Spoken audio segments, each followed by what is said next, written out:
so here's the thing, too.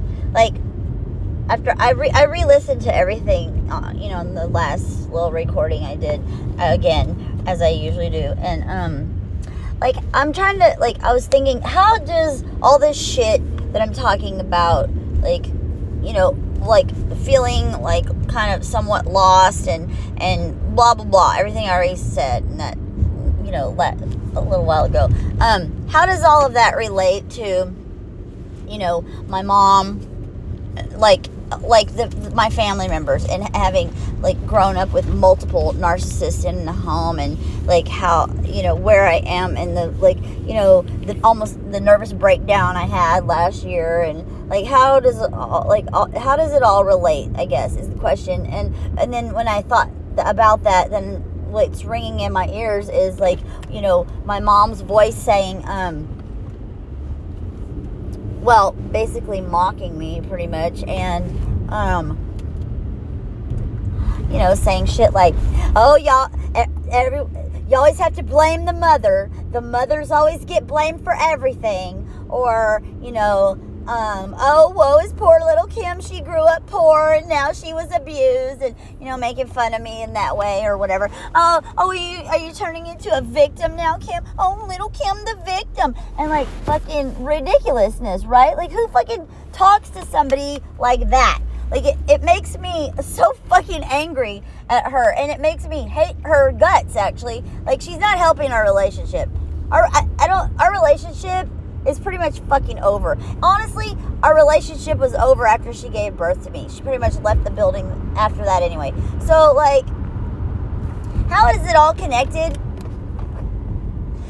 Because I've thought long and hard on this, because I don't want to be a victim, but I can't help what I'm going through right now because I'm fucking going through it. I'm in it. What can I do?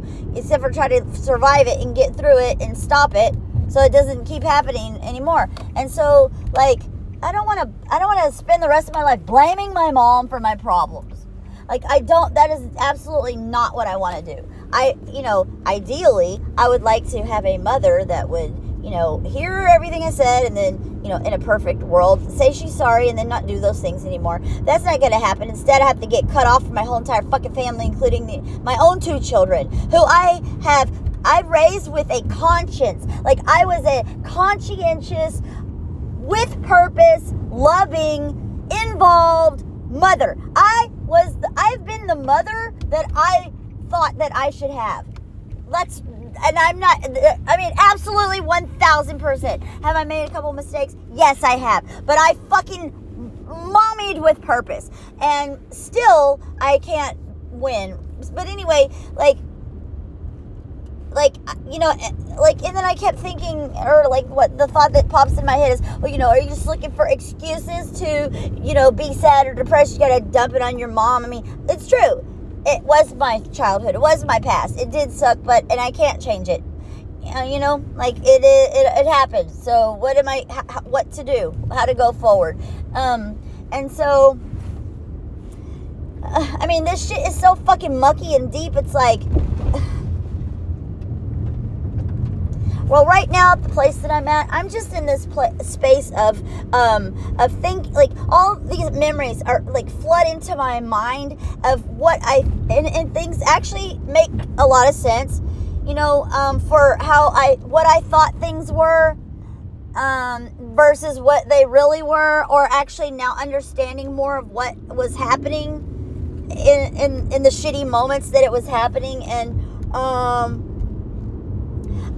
my mom is so fucking, it's almost like she's in a fucking narcissist, covert, well, she's a hybrid. My mom's a hybrid narcissist, which is extra fucked up, and she's mummified. She's a fucking mummified hybrid narcissist, and so she ain't ever coming out of that tomb, and she continues, to do what she's doing. And now that I understand what she's doing, and it's all the fucking time, every single thing she says out of her mouth is so hurtful, degrading, guilt tripping, a word salad, all of it. It's fucked up, and it's whoa, I lived my whole life up until I fucking shut down and wanted to kill myself.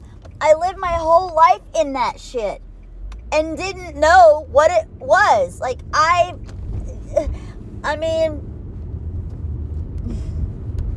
so, like, if you want to call it a rebirth or an awakening, or like, maybe the fire, the forest has to get burned to the motherfucking ground for the new growth to happen, and that is true.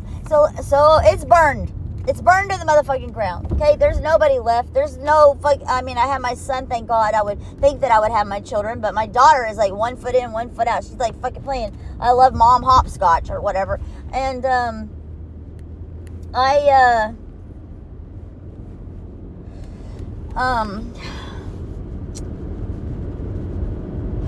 I have to face life and world like ahead of me at this age. And when I say I'm tired, I'm trying to figure out where I'm going to get. Where did the fight go? Where did the drive go?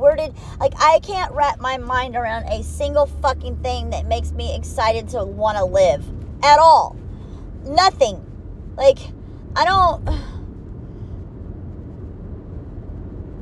And what's fucked up too is like when you're in this space, everything starts crumbling all around you. Like, it's real easy to go to jail. It's real easy for you to get evicted. It's real easy for your life to really start sucking harder and harder and harder and harder. And I don't want that. I don't want to keep spiraling more and more and more down, because that's scary for my own kids and shit. That's not what I want. But I don't know. You can't make the fucking, you can't make it what it isn't. And so I don't know. Like, furthermore, like, as I said before, like, I just have lived 50 years of my life busting my motherfucking ass to, like, do what I thought should be done, to have a good life with my, kids, and, like, be able to afford shit and have, like, a good life.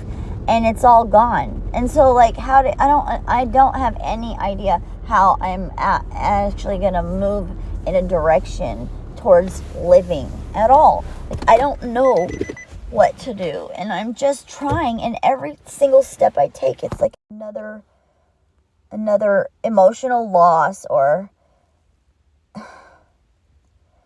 and I don't want to be a whiny victim and be like, somebody needs to help me or whatever, but when I look around me at the people that are successful, I don't even think I have one single friend that's rich. Even my Aunt Toby, who never have any kids, like, it's a double income home. They all have partners. It's real easy to dish out judgment and free advice, when you have a double income and, whatever. I just don't know how to be the regrowth and how to rebuild my life. I don't know. This is a me that I don't know. So, I don't know what I'm going to do.